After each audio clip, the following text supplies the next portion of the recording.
twende, naondoka, haya twende, naondoka, haya twende, naondoka, haya twende, naondoka, haya twende, naondoka.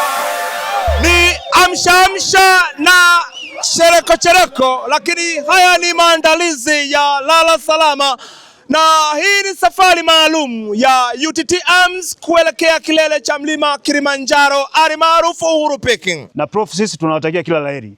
Nimeelezwa hapa tunaweza tukawa na siku 5, 6 mpaka 7 mpaka kufika kule juu ya mlima Kilimanjaro.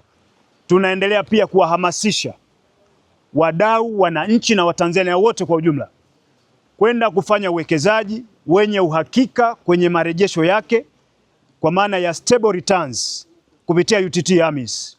Ikiwa ni mtumishi wa umma, mfanyabiashara, mwananchi wa kawaida, nenda UTT AMIS, uhakika wa uwekezaji wako, lakini pia uhakika wa kupata faida baada ya kufanya uwekezaji wako ni UTT AMIS. Sekta ya utalii ukuaji wake ni mkubwa, mchango wake ni mkubwa kwenye pato letu la taifa, na tunapokusanya makusanyo haya yanakwenda kwenye mfuko mkuu wa serikali, baadaye sasa ndo zinashuka kwenye miradi mbalimbali ya maendeleo, ikiwa ni pamoja na utoaji wa huduma kwa wananchi. Sisi ndio wataalamu wa hizi kazi za mlima, na UTT AMIS wamechagua kampuni sahihi kwa kufanya kazi hiyo.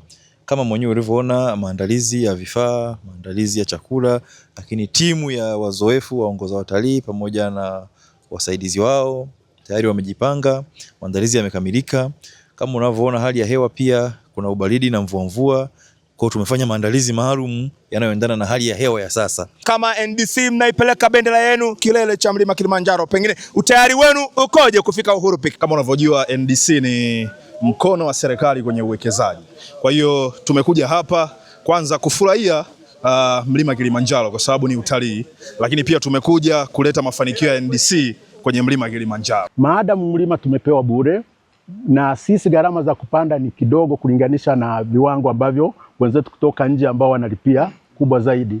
Tujitahidi angalau kwa kila mwaka, kama sio kufika Kibo basi fika Mandara. Mwaka unaofuata basi kwenda Horombo. Mwaka unaofuata kwenda mpaka Kibo. Kama unajimarisha, siku moja utafika Uhuru Peak. Nasi tumejiandaa kama hifadhi kuhakikisha kwamba tutakuwa tunafuatilia kuanzia watakapopanda leo mpaka siku watakaoshuka, kujua mwenendo wao mpaka watakaporudi, na tunaamini hawa watu wote wanafika, hamna atakayerudi hata mmoja. Moja muhimu wa kuzungumzia mlima ni lazima tulinde mazingira, lazima tupande miti.